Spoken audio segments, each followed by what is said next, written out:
우리 처장님, 저는 지금까지 그 만났던 법률가 중에 우리 처장님만큼 논리가 뛰어난 분을 별로 못 본 것 같습니다. 그런 면에서는 굉장히 지금 경의를 품고 있는데, 다만 현 정부와 관련된 사안에 대해서는 그러지 못한 객관성과 거리가 먼 모습을 좀 보여주실 때 아쉬움을 느끼고 있습니다.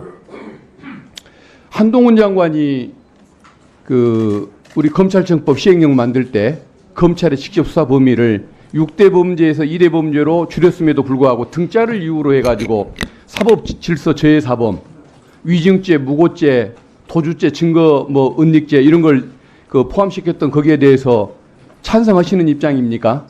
그렇습니다. 저는 문제가 없다고 생각해서 법제처에서 그걸 적법하다고 심사를 했습니다. 아마 법제처장님으로서 막지 않았던 거 보면 그런 논리를 정립은 하셨을 것 같은데, 근데도 법이 6개에서 2개로 줄였고 거기에 등자를 붙이긴 했지만은 그 등자의 의미를 생각해 보면 부패범죄나 경제범죄와 속성을 같이 하는 것, 이게 포함되어야 하는 것 아닙니까? 답변할까요? 예, 해주시죠. 등이라고 하는 것은 검찰청법에 있는 대통령이 위임된 조항의 핵심 워딩은 중요범죄입니다. 중요한 범죄. 그러니까 경제범죄, 부패범죄 등 대통령령으로 정하는 중요범죄예요. 그 중요범죄의 예가 경제범죄, 부패범죄입니다. 그러니까 우리가 법제 업무를 함에 있어서 알겠습니다. 취재 알겠습니다. 그러면은 제가 보기에는 6대 범죄를 2대 범죄로 줄였기 때문에 부패 범죄와 경제 범죄에 포인트가 가 있다고, 중점이 가 있다고 보는데 뒤에 중요 범죄에다가 의미를 두시는군요. 그것은 부패 범죄, 경제 범죄 중에서도 중요한 것만 하라는 의미로 해석을 해야지, 중용을 다 넣으면 거기다가 성범죄도 집어넣을 수 있겠네요. 강도 범죄, 살인 범죄는 왜 안 넣습니까? 중요 범죄인데. 지금 앞에 정해져 있는 경제범죄나 그 부패범죄에 준하는 정도의 중요성. 그러니까 속성이 같이 하는 거 아니겠습니까? 네, 그런데 지금 사법질서 저해사범을 어떻게 거기에 추가를 할 수가 있습니까? 충분히 그런 정도의 중요성이 있다고 저는 생각했습니다. 아니, 중요성이 문제가 아니고 부패와 경제에 초점을 둬야 하는 거 아니겠습니까? 부패나 경제는 예시죠. 예시요. 네. 열거가 아니고 예시로 보시는 겁니까? 그러면은 거기에 성범죄, 살인범죄는 왜 안 넣습니까? 더 중요한 범죄 아닙니까?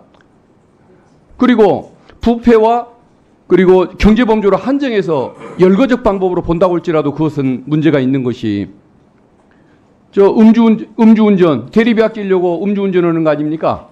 그거 경제범죄죠. 철도범죄, 성범죄, 인격과 도덕성이 부패해서 생기는 범죄니까 그것도 부패범죄로 집어넣으면 대한민국에 검사가 원하면 못할 수사는 없게 되는 것입니다. 근데 어떻게 그것을 열거적으로 2개로 제한했는데 그걸 예시라고 설명을 하시고 방점을 중요범죄다 집어넣으시고, 그와 또 그 설명과도 모순되는 것이, 그러려면은 살인범죄, 강도범죄, 성범죄는 왜 안 넣습니까?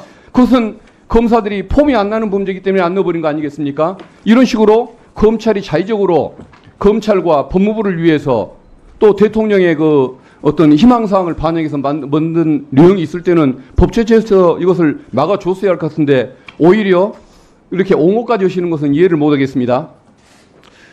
그 부분에 대해서 답변 드릴까요? 예, 답변해 주십시오. 예. 그 부분에 대해서 저는 이런 말씀 좀 드리고 싶어요. 지금 의원님께서 그런 것들이 굉장히 부당하다고 생각하시죠? 예, 의원님께서 그렇게 부당이 아니라 저는 불법하다고 생각하는 겁니다. 의원님께서 그렇게 말씀하시는 것도 저는 충분히 그렇게 생각하실 만한 이유가 있다고 봐요. 그런데 그 문제가 어디서 나왔냐면은 이 위임 규정의 문제가 있는 거예요. 무슨 말이냐면 검사가 수사할 수 있는 수사권을 지금 대통령령에 임하고 있지 않습니까? 대통령령을 위임하면서 우리가 보통 위임할 때는 구체적인 기준을 정해서 위임을 해야 되잖아요. 근데 지금 구체적인 기준이 없어요. 이 위임 자체가. 그러니까 경제범죄가 뭐냐에 대해서는 대통령이 알아서 정하면 되는 거예요. 알겠습니다. 그래서 저도 그 말씀대로 이 법을 만들 때 더 구체적으로 넣었어야 하고 등자를 빼야 하고 이걸 열거적 사유인 것을 분명히 더했으면 좋겠다는 생각은 들지만, 그래도 상식을 가진 사람이 이 입법의 취지와 과정을 안다고 한다면 이것을 함부로 부패범죄, 경제범죄에 함부로 확대하는 것은 위법하다는 걸 인식을 하고 있을 거라고 생각을 하고 있거든요. 근데 등짝 하나가 들어갔다는 이유로 해가지고 마음껏 확장을 하고 검사가 원하면 다 할 수 있는 이런 법으로 해석을 한다고 한다면 저는 평소에 우리 법제처장님이 취해오던 그런 논리, 객관성과는 조금 거리가 멀다고 생각을 합니다. 다시 한번 좀 생각해 주시면 좋겠습니다. 답변 들어서 하겠습니다. 예. 예.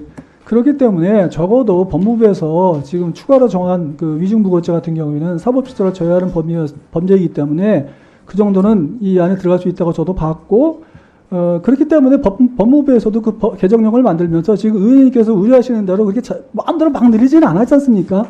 적어도 부패범죄, 경제범죄는 그 카테고리를 웬만하면 다 지켰잖아요.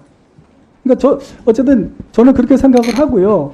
다만 이 문제에 있어서 근본적인 해결책은 이런 것들은 다 법률을 만들었어야 돼요. 대통령을 위임하지 말고 형사절차 법률주의라는 형사소송법상 큰 원칙이 있지 않습니까? 검사의 수사권을 정하는데 어떻게 그 대통령령에 위임한다는 것 자체가 문제가 좀 있는 거죠. 그러니까 앞으로 의원님께서 이 부분이 문제가 있으시다고 생각을 하면 그걸 법률로 정하셔야 된다는 걸 다시 한번 말씀드리고 싶습니다. 네, 수고하셨습니다. 다음은 곽규택 의원님.